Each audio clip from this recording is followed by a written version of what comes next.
الحمد للہ رب العالمین والصلاة والسلام علی سائر الانبیاء والمرسلین وعلی آلہ واصحابہ اجمعین، اما بعد۔ عزیز طلبہ، محترم صاحب کے حکم کے اوپر بالکل خالی ذہن بیٹھا تھا۔ جو باتیں کہنی تھی میں آپ کی خدمت میں عرض کر چکا ہوں، لیکن پھر بھی کچھ بات جو زبان سے نکل جائے، دعا کرے کہ صحیح بات نکلے اور اللہ تعالیٰ سب سے پہلے مجھے عمل کرنے والا اور اس کے بعد آج تمام کو بھی عمل کرنے والا بنائے۔ سب سے پہلی بات تو یہ ہے کہ اللہ تبارک و تعالیٰ نے دنیا کے تمام انسانوں میں سے ہم سب کو اس اپنے دین کے لیے اور اپنے اس اسلام کی بلندی اور علم دین کے لیے منتخب فرمایا، ورنہ آپ کے ساتھ آپ کے گاؤں کے اندر، بستی کے اندر رہنے والے بہت سے ایسے ساتھی ہیں جنہوں نے آپ کے ساتھ بہت سا وقت بتایا ہے، مکتب سے لے کر اسکول کے اندر آپ کے ساتھ رہے ہیں، لیکن آج وہ دنیا کے کسی نہ کسی کام کے اندر الجھے پڑے ہیں، اور آپ یہاں پورا دن 24 گھنٹے قرآن کریم اور اللہ کے علم دین کے پیچھے لگے ہوئے ہیں۔ یہ اللہ کا سب سے بڑا کرم ہے۔ اس کی سب سے بڑی قدر یہی ہوگی کہ پورے سال کے اندر آپ نے جو کچھ بھی حاصل کیا اس کو اب آگے جا کر کے اپنے اندر باقی رکھتے ہوئے دوسروں کو اس سے نفع پہنچانے کی کوشش کرنی ہے۔ اگر ہم نے حاصل کرنے کے بعد اس سے دوسروں کو نفع نہیں پہنچایا تو یہ علم ہمارے لیے نافع نہیں بنے گا۔ پہنچانے کی شکل کیا ہوگی؟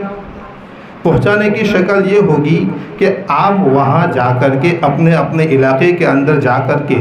جو کچھ آپ نے سیکھا ہے اس کے خلاف اگر کوئی آپ کو کوئی کام کرتا ہوا نظر آئے تو سب سے پہلے اس کو اپنے سے مانوس کرے، اس کے ساتھ بات کر کے، سلام کر کے، اس کے ساتھ تھوڑا سا وقت گزار کر کے آہستہ سے ان کو اس بات کی نصیحت کر دے۔ بھائی، آپ نے کوئی مسائل جو سیکھے ہیں، آپ نے دیکھا کہ مسجد کے اندر کوئی اس کے خلاف کام کر رہا ہے، اس کی نمازیں نہیں ہو رہی ہے، تو اس کو آپ نے اس کے متعلق بتلا دیا، تو یہ ہوگا علم نافع۔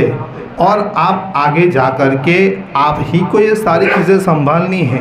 آپ ہی آگے جا کر کے امت کے ایک ذمہ دار، ایک لوگوں کو اندر ایک رہنما بننے والے ہیں، اور جب تک ابھی سے ہم اس کی شروعات نہیں کریں گے تو پھر آگے جا کر کے اس چیزوں کو کون سنبھالے گا؟ آج امت کو آپ لوگوں کی بہت ضرورت ہے، امت تڑپ رہی ہے، امت آپ کا انتظار کر رہی ہے، لیکن جب تک ہمارے اندر کچھ نہیں ہوگا ہم لوگوں کو کچھ نہیں دے پائیں گے۔ ایک سیدھی سی مثال لے لو کہ اگر ایک گھر کے باہر سبزی بیچنے والا آ رہا ہے، اگر اس کے لاری کے اندر کچھ نہیں ہے تو وہ لوگوں کو کیا بیچے گا؟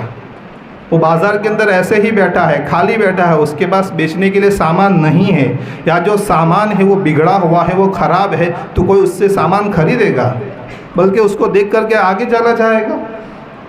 تو بس وہی چیزیں ہمارے اندر ہے کہ ہم اس میں سے کچھ اچھی چیزیں اپنے اندر پیدا کریں، اسلام کے مطابق، شریعت کے مطابق اپنی زندگی کو ڈھالنے کی کوشش کریں، اس کی فکر کریں، اور یہاں جو کچھ ہم نے تربیت اعتبار سے، تعلیم اعتبار سے جو کچھ حاصل کیا ہے اس پر عمل کرتے ہوئے، باقی رکھتے ہوئے لوگوں کو پہنچانے کی فکر کریں، اور واپس اسی جامعہ کے اندر خود بھی آنے کی فکر کرے اور دوسروں کے لیے ایک ہدایت کا ذریعہ، نمونہ اپنے آپ کو بنائے، تاکہ آپ کے پیچھے 2-4 لوگ آپ کے ساتھ آنے والے بنے، تاکہ جیسے میں نے آپ کو ابھی بتایا تھا کہ غزوہ خیبر کے موقع کے اوپر حضرت علی رضی اللہ تعالی عنہ سے آپ صلی اللہ علیہ وسلم نے کہا تھا کہ اے علی، اگر تیری وجہ سے ایک آدمی بھی مسلمان ہو گیا تو کل قیامت کے دن تیرے لیے مغفرت کا سبب بن جائے گا۔ تو کہیں ایک آدمی بھی اگر ہماری وجہ سے ایک نماز صحیح پڑھنے والا بن گیا یا ایک قرآن کریم صحیح پڑھنے والا بن گیا تو ہو سکتا ہے کہ اس زمرے کے اندر ہم بھی آ جائیں۔ بس انہی چند بات پر اپنی تقریر کو ختم کرتا ہوں۔ وما علینا الا البلاغ۔